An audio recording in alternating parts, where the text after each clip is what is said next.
एक गाँव के अंदर एक किसान रहता है जो कि बहुत ही ज़्यादा मेहनती होता है।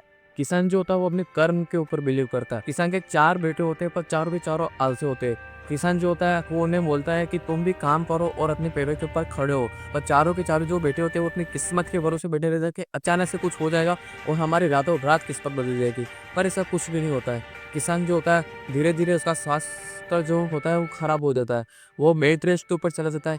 किसान अपने चारों बेटों को अपने पास बुलाता है और वो किसान सोचता है कि मैं इन्हें एक ऐसी सीख दूँ जिससे कि वो अपने पैरों के ऊपर खड़े हो जाए। किसान अपने बेटे को बोलता है कि मैंने अपनी जीवन भर की जो भी पूंजी है उसे एक संदूक के अंदर रखा हुआ है और जो संदूक है मैंने अपने बंजर जमीन के अंदर खोद कर उसे अंदर गाड़ दिया।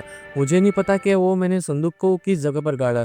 तुम खेत की तरफ जाओ और वहां पर जाकर उसे ढूंढना चालू करो।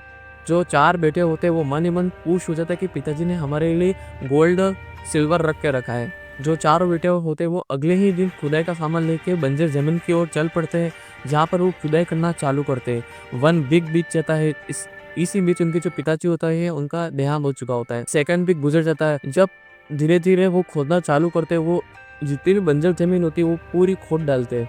1 महीना बीत जाता है तब भी इनको संदूकों के हाथ नहीं लगता है। उनमें से एक भाई को लगता है कि इस जगह पर पिताजी ने संदूक गाड़ रखा होगा, तो चारों मिलकर एक ही जगह खोदना चालू करते हैं, पर वहाँ से संदूक नहीं निकलता, पानी निकलने लग जाता है। तो धीरे-धीरे समय बीतता जाता है।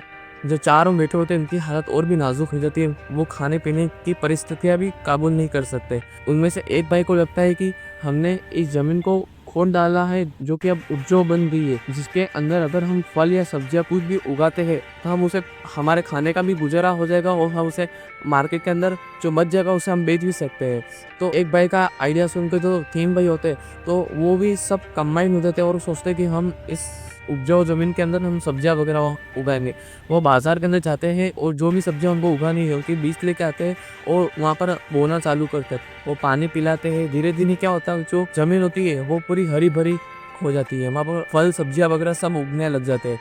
वो चारों जो बेटे होते हैं उनके खाने-पीने का भी गुज़ारा उससे हो जाता है और जो बच जाता है उसे वो मार्केट में जाके बेच आते थे, जिससे कि उन्हें कुछ धीरे-धीरे मुनाफ़ा होना चालू हुआ। धीरे-धीरे वो 4 बेटे 5 साल के अंदर ही अपने गाँव के सबसे अमीर आदमी बन जाते हैं।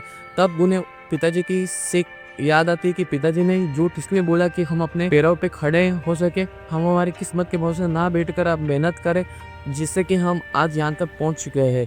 तो दोस्तों स्टोरी का मोरल ये है कि किस्मत के भरोसे मत बैठो, अपने कर्म के ऊपर बिलीव करो। तब तक के लिए गो सेल्फ मेड। अगर आपको इस वीडियो अच्छा लगा हो तो अपने बिना बोले व्हाट्सएप ग्रुप के साथ इसे शेयर ज़रूर करें ताकि उन्हें भी सीख मिले।